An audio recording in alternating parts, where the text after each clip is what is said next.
검찰이 한동훈을 의식해서인지 지금 홍준표 수사를 지금 본격화하고 있는 것 같아요. 네, 국집 1차 경선이 이제 통과되던 날 경찰이 여론조사비 대납 의혹의 수사를 이제 본격화했다라고 하는 거죠.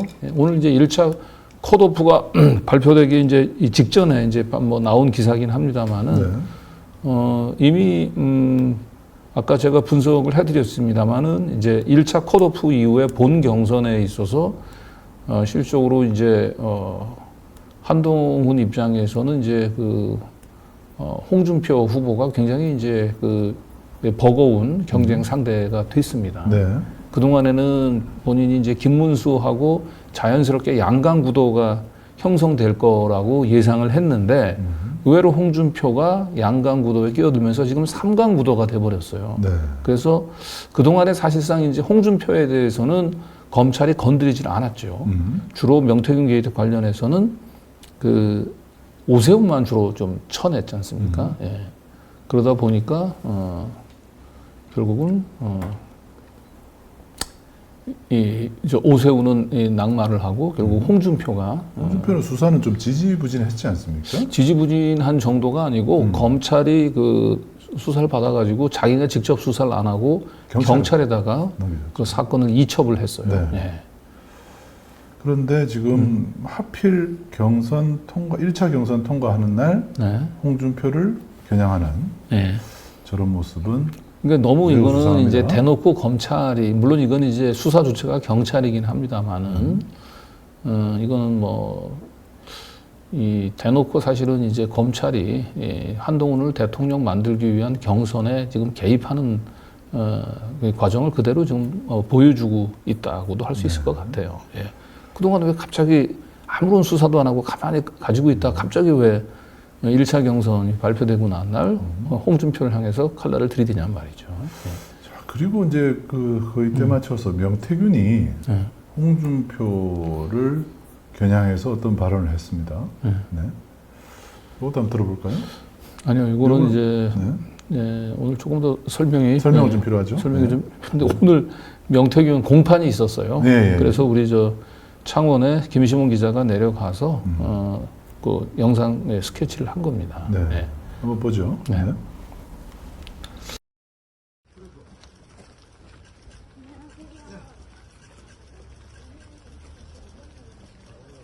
저번에 말씀드린 것처럼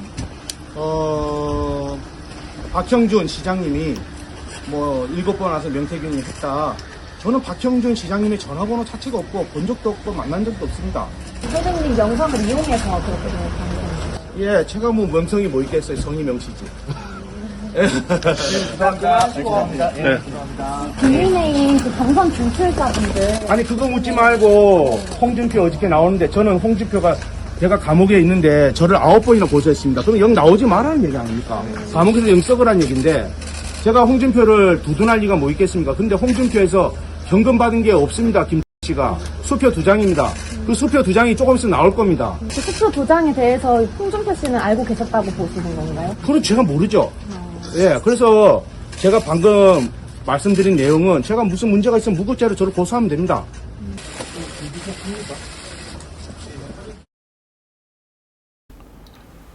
네, 홍준표 상대로. 글쎄요, 명태균 씨가 검찰하고 무슨 조율이 있었는지 아니면 본인의 판단인지는 모르겠는데 오늘 법정에 출석하면서 그 기자들하고 일문일답을 하는 가운데 박형준 부분들에 대해서는 이렇게 명태균 게이트에서 선을 그어주면서 주로 공격을 홍준표한테 집중하는 모습을 봤죠. 네. 아마도 이 명태균 씨를 이제 경선 시작과 함께 풀어줬던 친한계 검찰 입장에서는 가장 흐뭇한 장면이 아니었을까 싶어요. 너무 지금 딱 적절한 타이밍에 홍준표를 이제 적용을 해줬죠. 자, 그리고 이제 이후에 지금 이제 공판이 시작이 됐는데 오늘 공판 전 과정을 창원에 내려간 우리 김시문 기자가 지켜봤습니다. 김시문 기자하고 한번 연결을 해서 지금 창원에 있는데 오늘 공판은 어떻게 진행됐는지 한번 들어보겠습니다.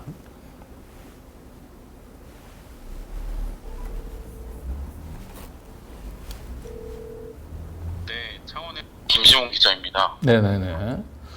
예, 오늘 공판 전 과정을 지켜봤죠?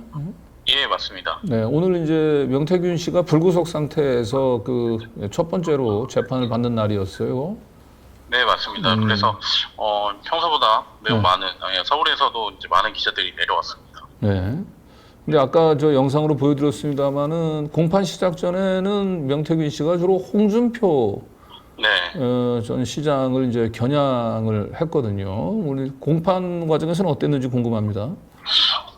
네, 명태균 씨가 이제 보석으로 풀려난 뒤에 네. 이제 오늘부터 공식적으로 이제 언론들과 소통하는 자리가 나왔습니다. 그리고 오늘 재판에서는 명태균 씨의 운전기사로 알려지고 김영선 전 의원과 전 의원의 비서관을 지낸 김모 씨에 대한 증인 신문이 있었습니다. 아하. 검사의 증인으로 출석했는데 김 씨는 법정에서 증언하면서 과거의 검찰 조사에서 진술한 내용들을 번복하고 기억이 나지 않는다를 반복했습니다. 그래서 이제 판사가 재판부에서 네. 아니 검사가 이야기를 하니까 지금 마치 다시 기억난다는 식으로 이야기하는데 무슨 근거로 그 당시에 그렇게 이야기한 겁니까? 뭐 이렇게 얘기하고 검찰 조사 당시에는 없던 사실도 지어내서 분위기 때문에 없던 사실을 지어냈다는 겁니까? 뭐 이런 얘기가 나오면서요. 그 검찰 조사에 문제점이 있었던 건 아니냐라는 지적이 나옵니다. 아, 검찰에서 그 진술했던 내용들을 오늘 다 부인을 했다는 거죠? 번복하거나 기억이 나지 않는다가 계속 반복되니까 네. 재판부 입장에서 아니 그러면 과거 검찰 조사 때는 도대체 어떤 근거로 그런 얘기를 한 것이냐 뭐 이렇게 이제 되묻고 지적하는 내용들이 있었고요. 근데 이전부터 명태균 씨 측에서는 증인 김 씨가 감히 위증까지는 하지 못할 것이다라고 자신해 왔었거든요. 네. 그리고 검찰에서 언론 보도 등을 통해서 증언을 유도하는 것 같아서 매우 안타깝다. 항상 매우 자신만만한 모습을 보였습니다. 또 그래요. 오늘 새롭게 공개한 녹취록이 있는데요.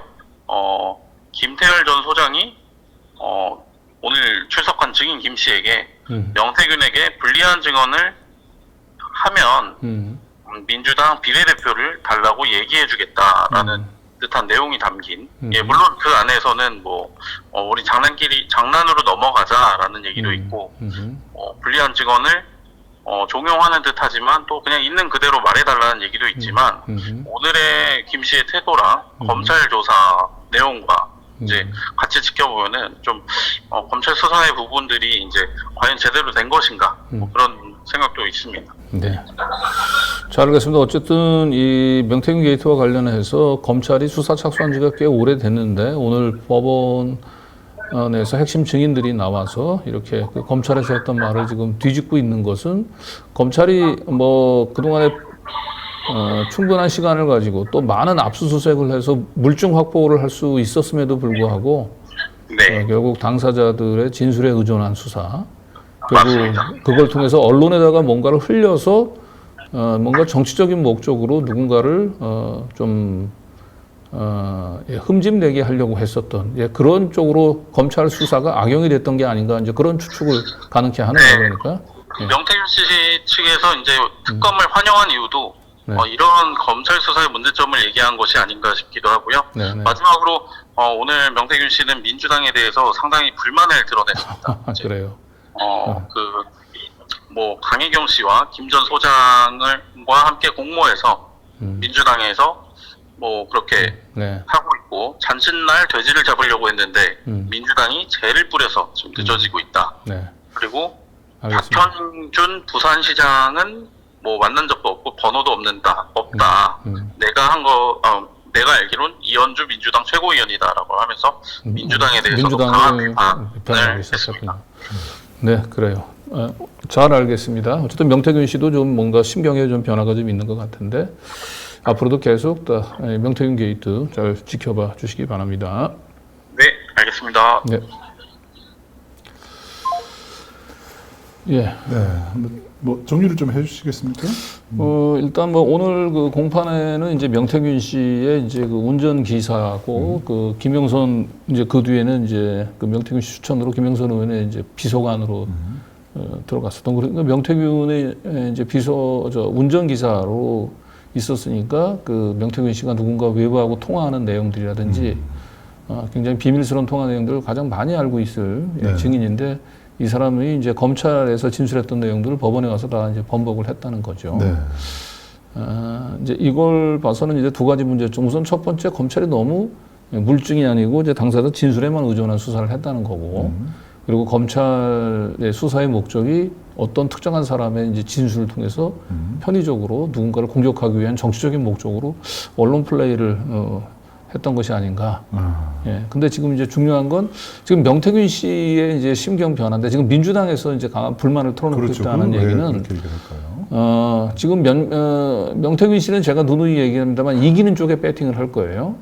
그 명태균 씨는 지금 민주당이 에게 지금 대선 판세가 유리하게 간다는 걸 모를 리가 없거든요. 네. 예, 그래서 그렇지만 이제 민주당한테 제가 볼 때는 쉽게 그냥 쉽게 협조는 하지 않을 거다라고 하는 그러니까 민주당 쪽에 나에 대해서 조금 더 관심을 좀 보여달라라고 하는 시그널이 아닐까 싶어요. 약간 밀당을 좀 해보려는. 그러니까 그런 거예요. 네. 좀 더 뭐 지켜봐긴 해야 되겠습니다만 검찰은 또 검찰 나름대로 이 명태균 게이트를 좀 이용을 하려고 하고 또 명태균 씨 나름대로의 계산이 있는데 명태균 씨가 일단 검찰의 의도대로만 움직이지는 않을 것 같은 느낌이 들어요. 그러나 오늘 일단 법정에 출정하면서 홍준표를 콕 찍어서 겨냥해서 발언한 것은 일단 검찰 입장에서는 좀 명태균 씨를 이제 석방하면서 기대했던 오늘 효과를 좀 본 게 아닌가 그렇죠. 싶어요. 아까도 저 홍준표 발언을 보면서 시기적으로도 그렇고 네. 지금 오세훈을 이제 오세훈은 정리했으니까요. 그다음이 홍준표를 타겟으로 보는 게 아닌가 이런 생각이 들었어요. 그래서 뭐 아마 1차 컷오프 되고 난 뒤에 이제 본격적으로 검찰은 이제 홍준표를 이제 압박하는 홍준표를 직접 검찰이 불러서 조사하기는 좀 어려울 겁니다. 그럼 부담이 될 거예요. 네. 대신 아마 언론을 통해서 홍준표한테 굉장히 불리한 기사들이 많이 쏟아질 거고요. 그리고 아마 한동훈도 이제 그 1대1 토론에서 홍준표를 상대로 이제 명태균 게이트 관련한 굉장히 곤란한 질문을 많이 할 겁니다. 네. 그 홍준표의 이제 아들하고 친구기도 하면서 굉장히 선거 때마다 깊숙이 개입한 홍준표의 측근이 있죠. 예, 최용휘라고 하는 사람. 이제 이 사람을 아느냐? 이 사람이 실제로 여론조사 비용을 대납했다라고 하는 얘기가 있는데 여기 사실을 확인해 달라. 뭐 이렇게 얘기했을 때 홍준표가 어떻게 발언할지 굉장히 주목이 됩니다. 여기서 괜히 허위사실 얘기하면 이제 선거법 위반이 되는 거고요. 그렇다고 답변을 피하게 되면 이제 사실상 명태균 게이트를 이제 사실상 인정하는 듯한 모양으로 비춰지게 되고요. 네. 그래서 지금 1차 경선 때까지는 홍준표가 잘 어쨌든 지지율을 좀 쌓아와가지고 그 김문수, 한동훈과 함께 3강 체제를 형성했습니다만은 이제 검찰이 경선에 개입을 하면서 홍준표의 지지율은 급격히 좀 빠질 가능성이 높다. 네. 그래서 한동훈은 검찰의 도움을 받아가지고 김문수하고 그 양강 체제를 형성하지 않겠냐. 당초 기대했던 대로. 네. 그렇게 흘러갈 것 같습니다.